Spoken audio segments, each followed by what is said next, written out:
Any kind of adventure that ever comes up, if I'm invited, I go. I'm expecting it to be more mentally tough than physically. I'm looking forward to it, actually, sort of getting back to basics. Within the first week, everyone's hands are going to be cut and bleeding and building calluses, and it's going to hurt. I've always had a fantasy about sailing in tall ships. We do want to try and sail this ship exactly as she would have been sailed, say, over 200 years ago. We want to try and measure ourselves against Captain Cook and his crew. It's not a reality TV show because it's much more historically based. What we're doing is basically putting 21st century people into an 18th century situation. I think there are about 6 of us on the whole crew that haven't really done any sailing before. I know we're planning to do a 18th century sailor's diet. Right, well, this is the space we're going to live in, about 50 of us, 6 weeks, living, eating and sleeping. We're going to see if we can swap a woman for some fish. I'll get us 1 fish. You have ICAM? We have T-shirts. T-shirts. This was truly the most exotic experience that we'll have had on the voyage. Oh, God alive, what are we eating? Beetle nut. Just an amazing ceremony. Great people, beautiful people. We write about these things, we read them, but we don't experience history. We don't really feel, smell it, taste it. This is the story of a ship and a story of 2 adventures. One is happening now, the other more than 200 years ago. A secret voyage that altered the course of history and changed the face of the world.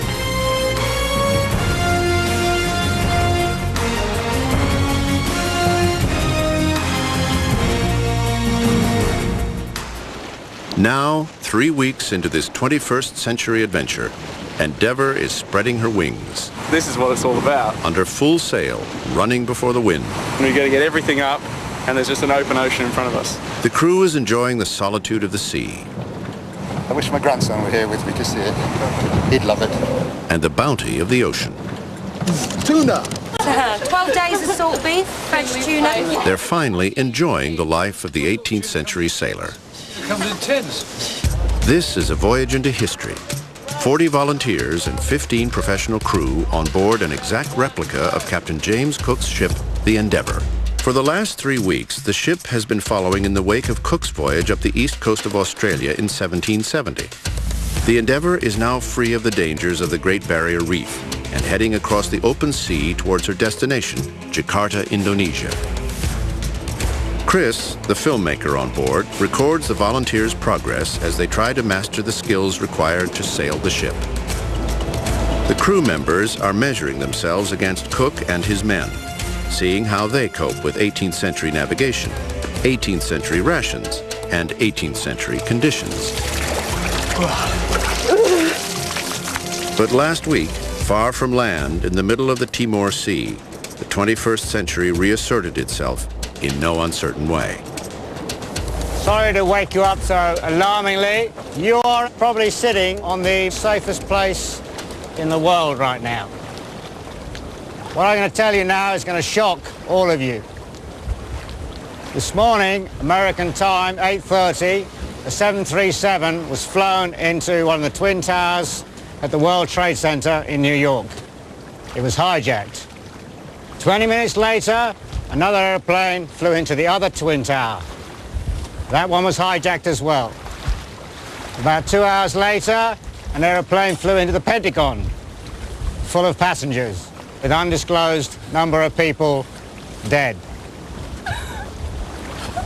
That is the fact of life. That is what is happening out in the big wide world at the moment.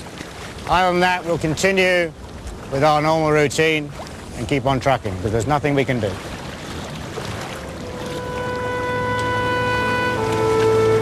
After weeks of isolation at sea, the 21st century storms back with a vengeance.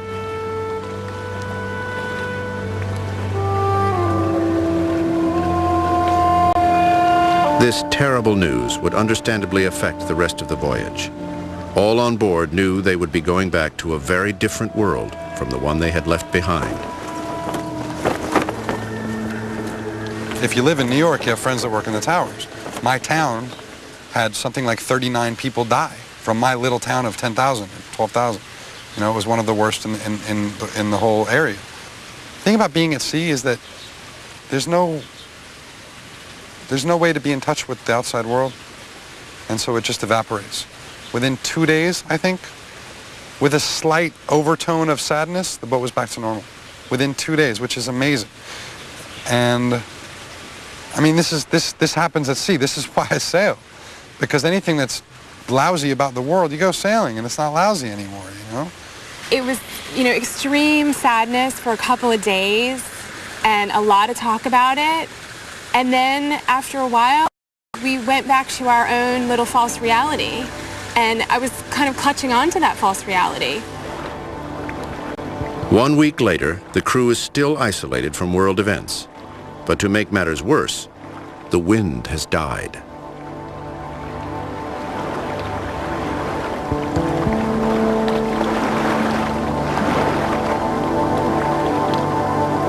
The same thing happened to Cook in this very spot on the Timor Sea more than 200 years ago.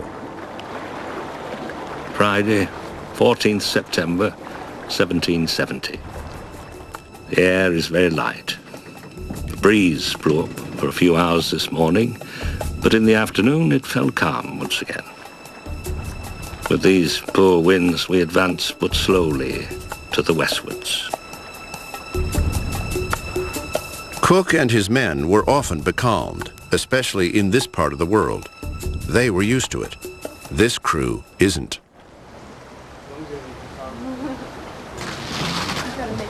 There were moments of incredible boredom. We were allowed to bring one book, and I made the fatal mistake of bringing Moby Dick.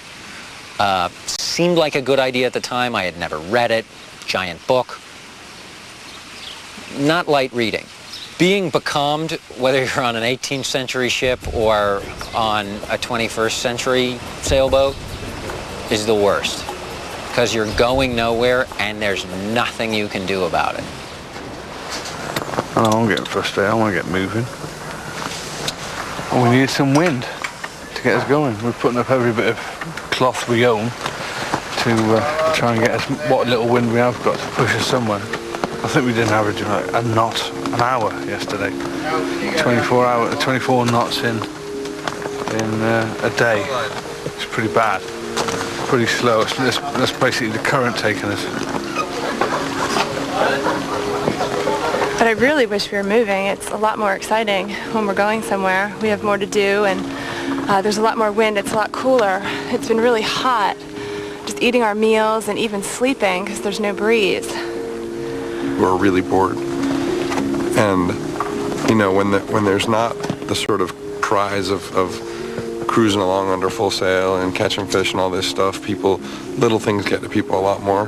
People get really more resentful about cleaning and maintenance and stuff.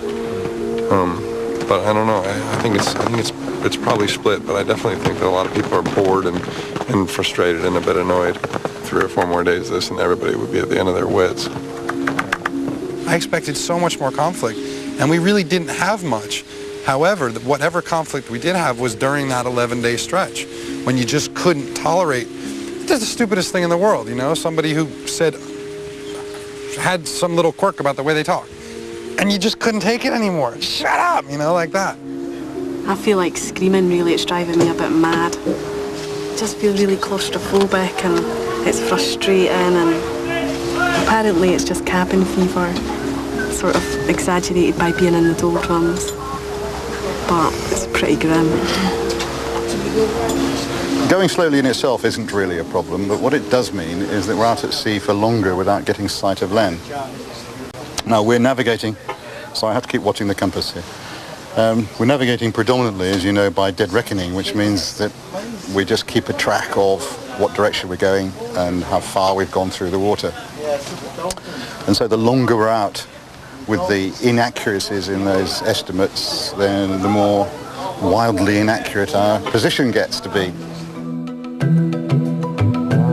The plan is to head west toward the island of Timor, and then onto the island of Savu, where Cook landed in 1770.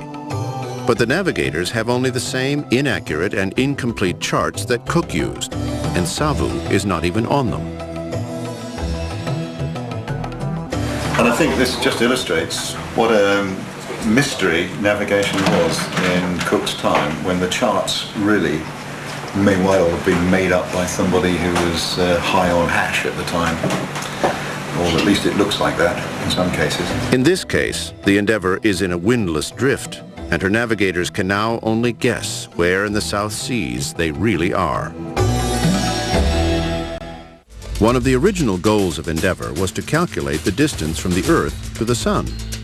Astronomers had suggested that this could be calculated by timing the transit of Venus as it eclipsed the Sun. Although Cook did witness the transit in Tahiti in 1769, his measurements were inaccurate. The Endeavour is becalmed, her navigators struggling with the mysteries of 18th century navigation, trying to find the island of Timor. We know roughly what we're doing. We're using dead reckoning, working out how far we've gone and in what direction during every 4-hour period. Now, one of us, somewhere along the way, recently has taken the change in longitude and added it instead of subtracting it. And it wasn't me. So we're in fact further west, nearer to Jakarta, nearer to Timor than I thought we were this morning. That's good news. This lovely map, chart, shows us, thanks John, cheers. You've seen it so many times, Wednesday, Thursday, Friday, crosses getting closer together as the wind drops and the speed comes down. Saturday, this is Sunday. As you can see, we're heading towards the southern tip of this island. This island, whatever it is, which I think is Timor, and my lovely assistant doesn't. Well, I think we're well past it, and it's not. Well, we don't look too well past it to me. So the only other thing is that we did measure the longitude a couple of days ago by a lunar distance method. See, we're almost to England. And there's our So if you want a best guess, sometime tomorrow, we'll see something lumpy. We hope. We hope so too. Cook and his men were stuck in exactly this place. For now, all the Endeavour and her crew can do is drift and wait, just as Cook and his men did over 200 years ago, hoping for wind and passing the time.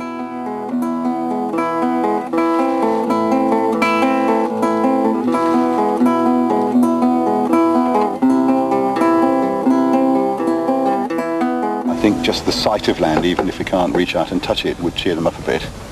Quite a few of the crew are getting a bit fed up, particularly the ones who aren't used to sailing. And when people ask me when are we going to get there, I say I'll tell them if they can tell me what the wind is going to be.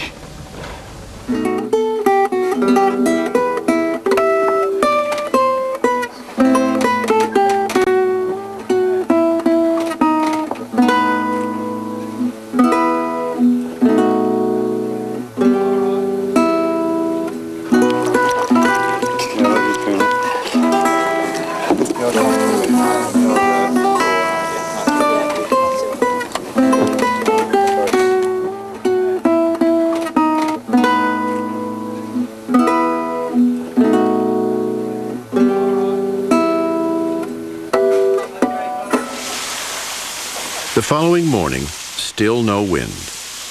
But just after sunrise, the crew notices they have company.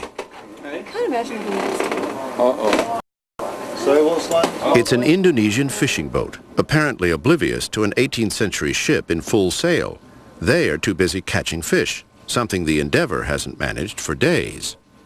They've been pulling in the line, and when they started, they were pulling it, there was fish on the line. Long, thin fish. I don't know, they were kind of far away. I didn't see what they were. I would guess shark. Quickly, a plan develops. Trade whatever Endeavour can for fresh fish. We're going to see if we can swap a woman for some fish. Oh, you volunteering? Well, it depends how big a fish that we want. Or chickens, or even some money or some T-shirts. You never know what they might go for. Actually, it depends what they've got. Gordon, what will they... Yes, I said the chickens. What sort of fish will they have, do you reckon? Oh, Probably shark. You're going to launch the button? Reef sharks, right? Yeah. Take a chicken and a teacher and a woman and see what they want.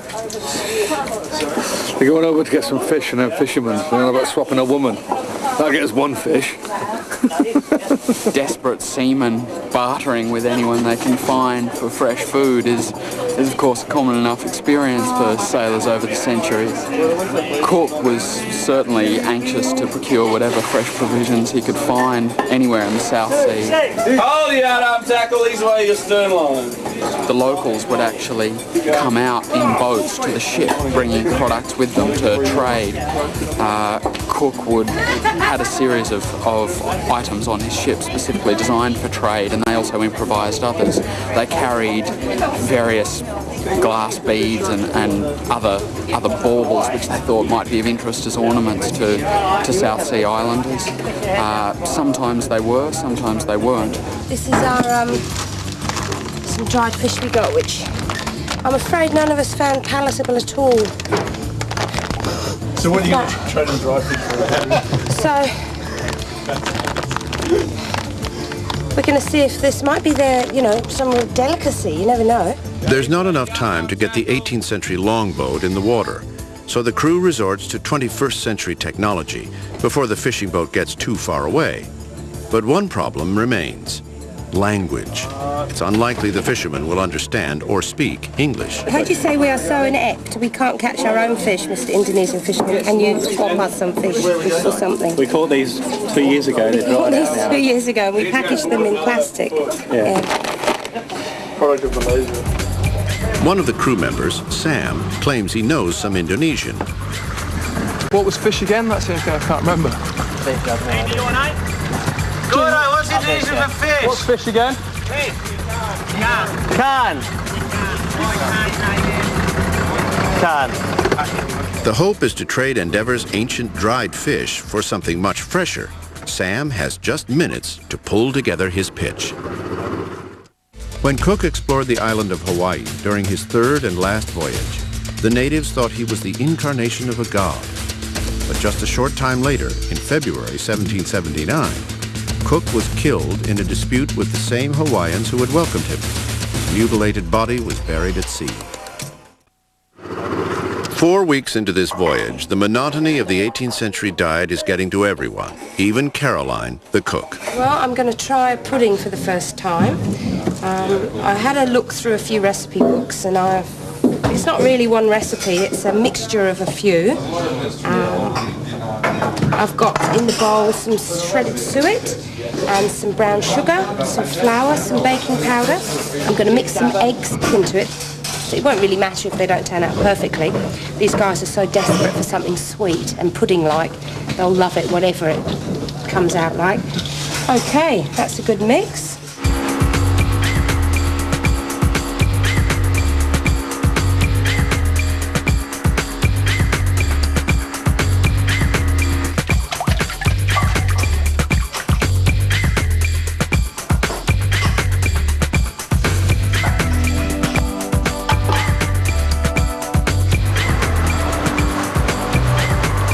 Pagi.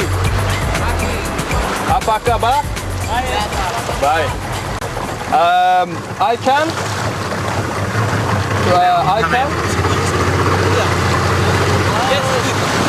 You have I can? Yeah. Pinta. We have dry fish. I can. Dry. Some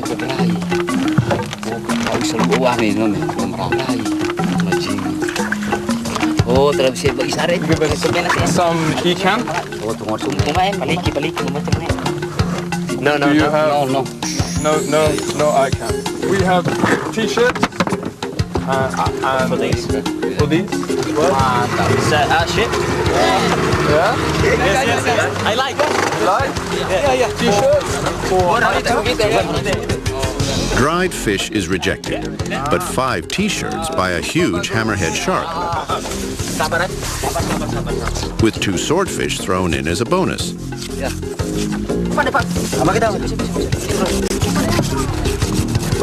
The fishermen first slice off the shark's fins, which are a prized delicacy in this part of the world.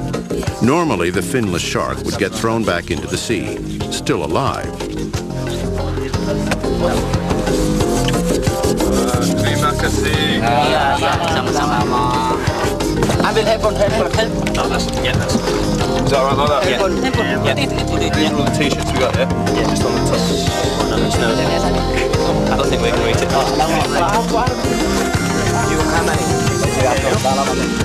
The trading party makes one last attempt to offload the dried fish. No, hang on.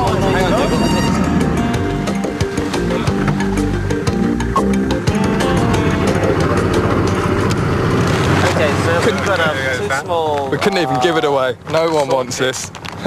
No one on the 7 seas wants this dried fish.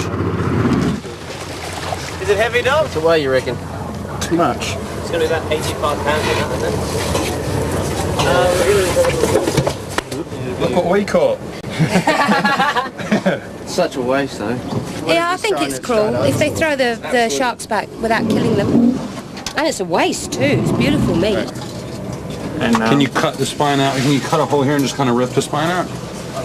You'll made it up a bit doing that. But Wow. that's what he's been eating.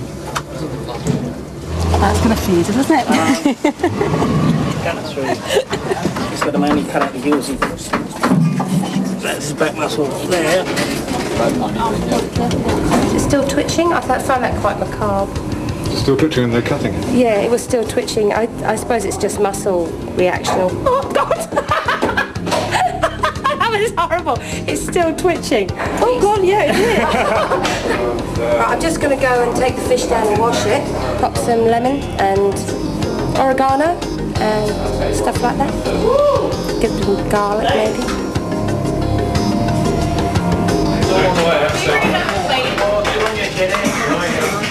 The shark's very good. I've never actually eaten hammerhead shark before, but that's not bad at all. Very nice.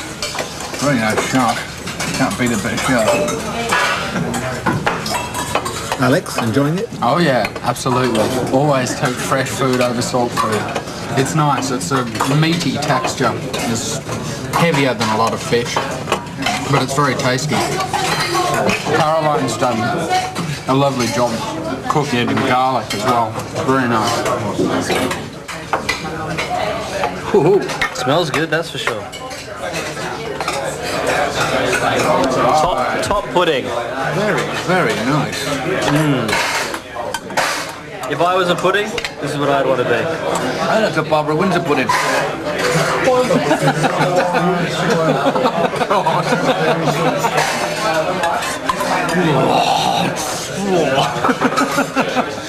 Sorry, I've been at sea too long. Does not look good. Does not look good at all. Up on deck, the sky is overcast, and the navigators can't get a fix on the moon. So they're unable to establish where the Endeavour is in relation to Timor. It doesn't matter not knowing exactly where we are because we don't know where anything else is either. We don't know where any of the islands that we're going to are, and knowing our exact position is really, would be very satisfying, but is not actually necessary for navigation at this point. So we're staring hopelessly into the different distance. We've got all three sextants out and all three operators here. There's absolutely nothing to be measured, nothing to be done at this moment, and watch this space. I mean, what more can one say? The Endeavour has been drifting for more than a week now on an almost dead flat sea. But this evening, the gentlest of breezes begins to swell the sails. Encouraged, the crew mans the yardarms to drop all the available sails. The next morning, they awake to the welcome sight of land on the horizon. At last, it's Timor.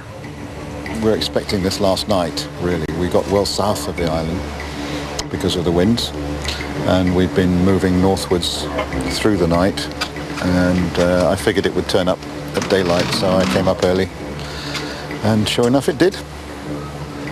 There it is. You're pleased? Very, very pleased. So I think when everybody gets up, which will be fairly soon, I'm hoping that the combination of the sight of land and the feel of the deck moving and the ship actually going somewhere will brighten a few spirits where they need it. For Cook's men, it must have been attractive. There were a lot of them sick at this point, but Cook decided not to stop at Timor. And that's when the real problem, I think, began, that he talks about the problem with not just bodies but minds. We're obviously lusting for fruit and fresh vegetables, and he wasn't going to stop. So this was a tease, really, for Cook's men, but not for us. It's just lovely to see land. I was strongly requested by some of my officers to go to the Dutch settlement on Timor for refreshments. But this I refused to comply with, knowing that the Dutch look upon all Europeans with a jealous eye who come among these islands. We're in Indonesian territorial waters, and it's the normal rule of the sea. Fly the courtesy flag, or the flag of the nation in whose waters you are.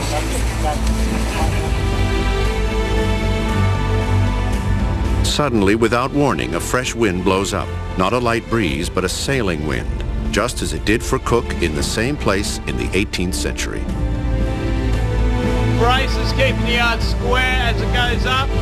Easing your... Come on away, ship! 015. Down your forecourt, talking on your clues, easing your tack and sheet. All away!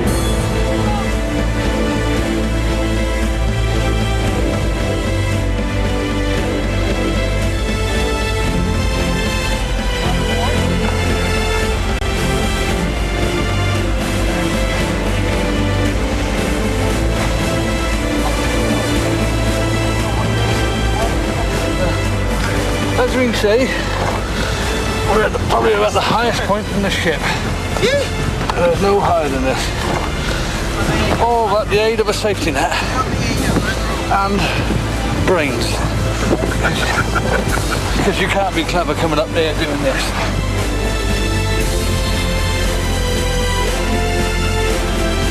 Yeah, I love it up here. Every time I go up here, I absolutely adore it.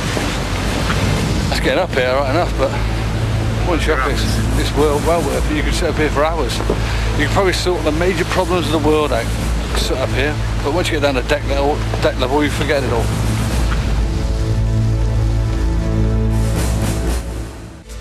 During Cook's 3 voyages between 1768 and 1779, he covered some 80,000 miles, nearly a third of the distance to the moon. The wind stays fresh for most of the day and carries Endeavour over 30 nautical miles. By late afternoon, the ship arrives at her destination, the tropical island of Savu. It's been very exhilarating, very exhilarating. It's also, it's nice to reach a strange shore that you nevertheless want to be, you feel it's somehow familiar because you long for the shore. You know, it's exotic but familiar at the same time. No, it's great.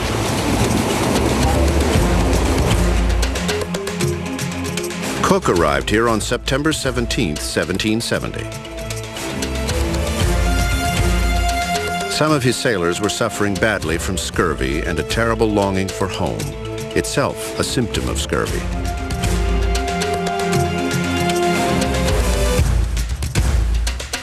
The fact that Savu was a Dutch possession made no difference to Cook. He was impressed by what he saw. We saw on the island houses, coconut trees and flocks of cattle grazing. These were temptations hardly to be withstood by people in our situation, especially as we are put in a very indifferent state of health, and I may say, mind too. This is a beautiful place. It's a part of the world I've always sort of dreamt of coming to, almost untouched islands. Yeah, it's beautiful. This one sort of jumps out at you. It says, tropics, you know, come play with me. Well, that's lovely, isn't it? You can't get much better land than this. Look at that beach. I haven't seen any break in the beach yet. The whole of the island seems to be one big beach. This island looks so beautiful. I wish there were lounge chairs there.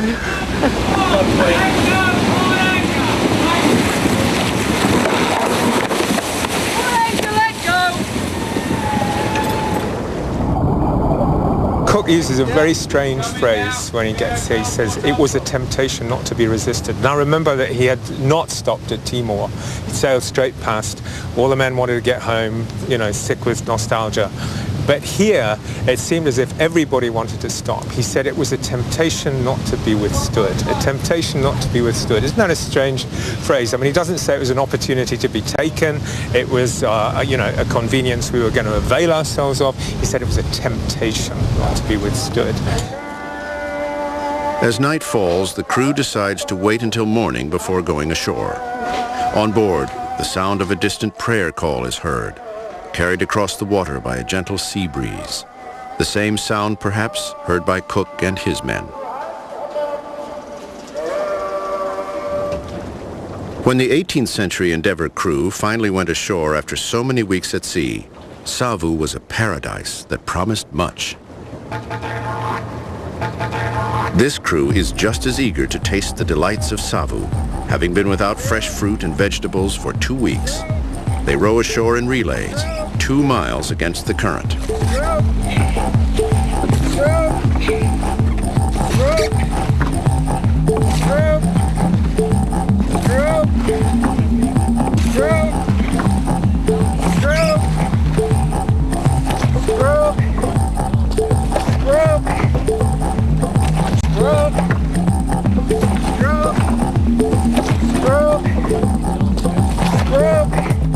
The islanders of Savu watch as the crew rows in from a ship that only their great-great-great-great-grandparents would have seen before.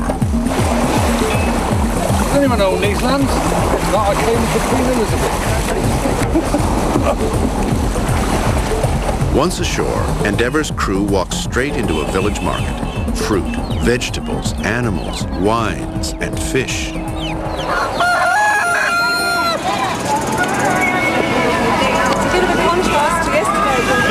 Isn't it amazing? Oh yeah. There's more of that.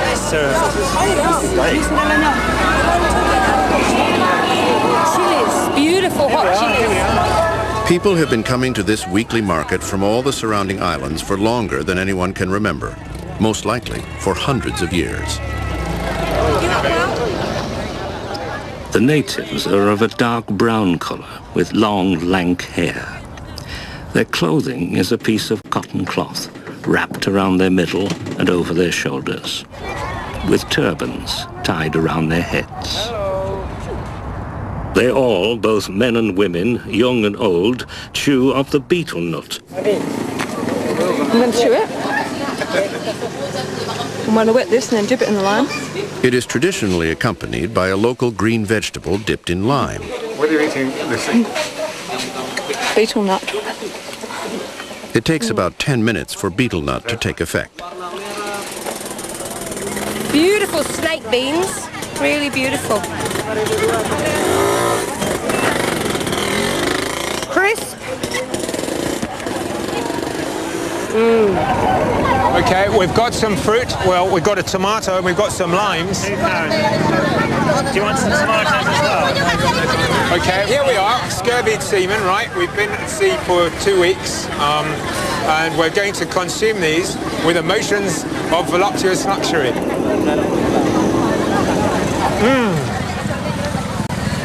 Oh, they're very good. Oh.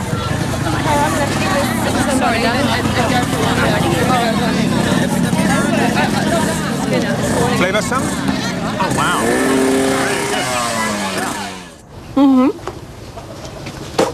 Oh wow, it wasn't very neat. I think you're supposed to be a bit neater than that. It makes your mouth tingle. And is it, I mean, what effect is it meant to have? Soporific. Just meant to chill you out, you know. Make you really relax. Whip it out of it. Take some back to the ship, I think.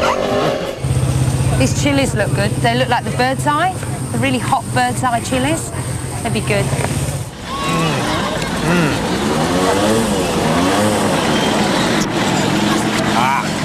Wow. Very powerful. Yeah, very powerful indeed. But it's curing me of scurvy. Not everyone, though, is after tropical fruits. We paid $5 US for 3 beers, for lukewarm beers. And now we're going for round 2. 5? 1, 2, 3. 1, 2, 3, 4, 5.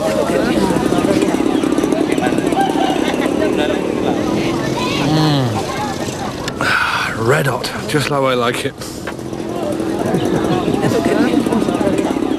So what's it feel like, Lucy? I can't say because my mouth's gone numb.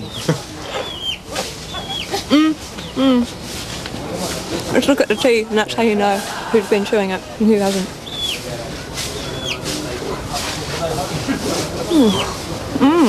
Burning now. Sorry. I feel like I'm making a real mess. That is so red. Well, what they're doing is they're harvesting the sap from the fan palm, and this is the thing that Banks was raving about. He couldn't say enough about this plant. Well, because it gave sugar. Yeah. It gave sugar, it gave an alcoholic drink, it gave a non-alcoholic drink. Yeah, and then also the fact that every single bit of the plant was useful in some way, shape or form. So do I just... Okay. Please. Sweet? Oh, it's lovely.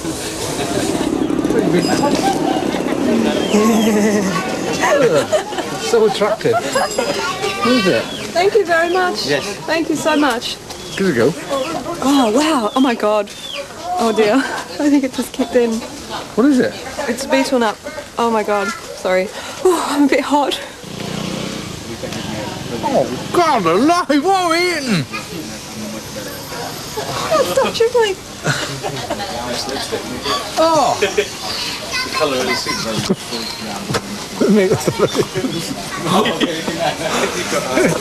Turn around with Mike Tyson.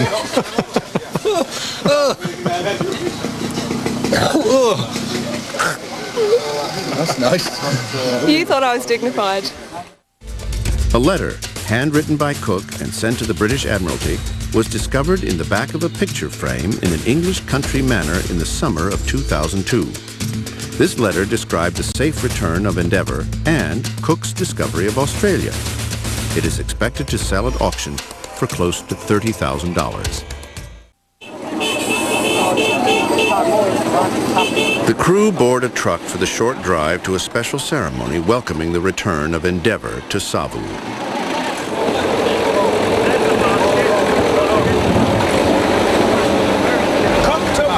These cattle aboard, which he called buffalo, but every time they slaughtered them, they got miserable because the weight of the beast was always much less than they thought. They slaughtered one that was only 160 pounds weight.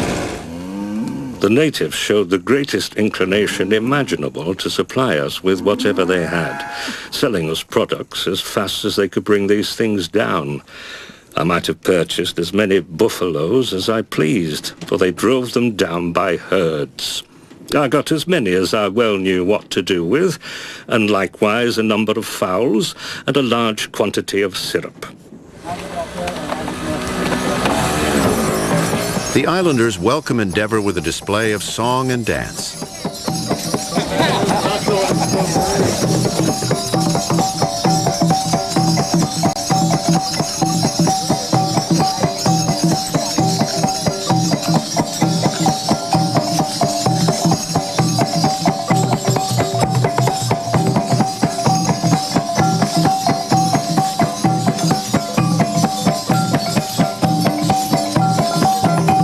Never-ending supply of refreshing palm juice, made on the island since well before the white man arrived.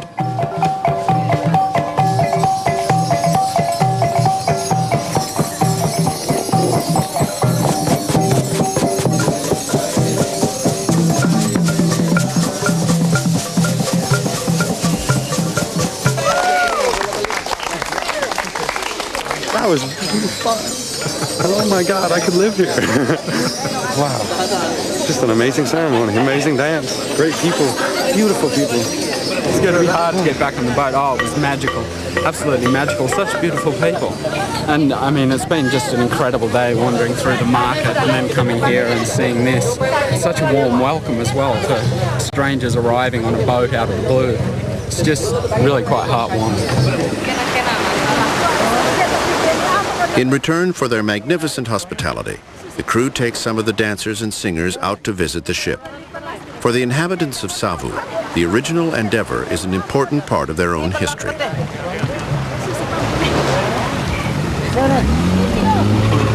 Guys.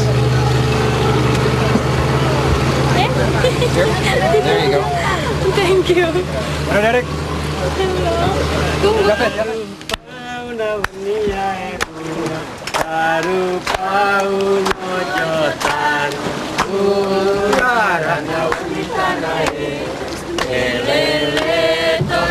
You can try it if you want. It's very loud. Go ahead. Go ahead.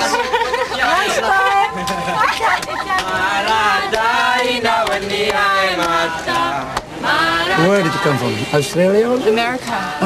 Yeah. America. Yeah. Nice. Very far. Very far. Oh, God, the people of Savu happily share some of their famous palm wine as a gift. The Endeavour crew returns the favor.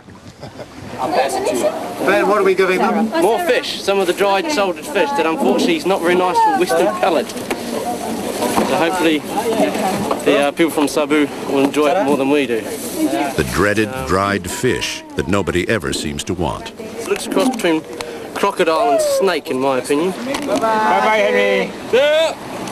Bye-bye. The islanders insist this is just what they like best. Perhaps they're just being polite.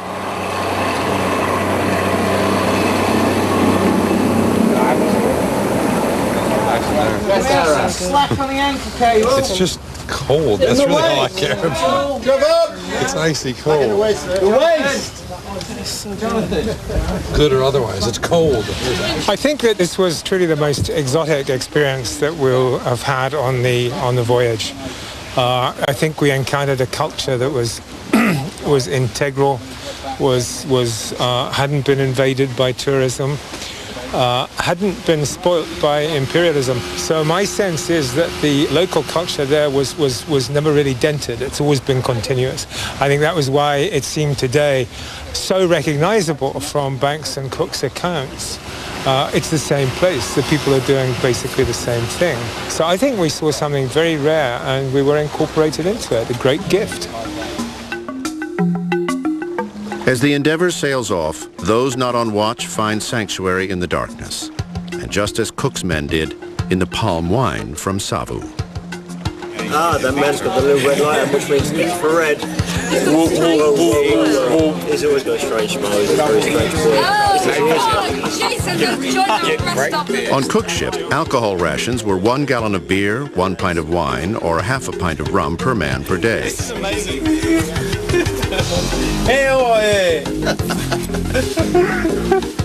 Tonight may be a real insight into an 18th century sailor's state of mind. Once you sound his leg, Peggy, though, he's wicked, but no one already had one of the day.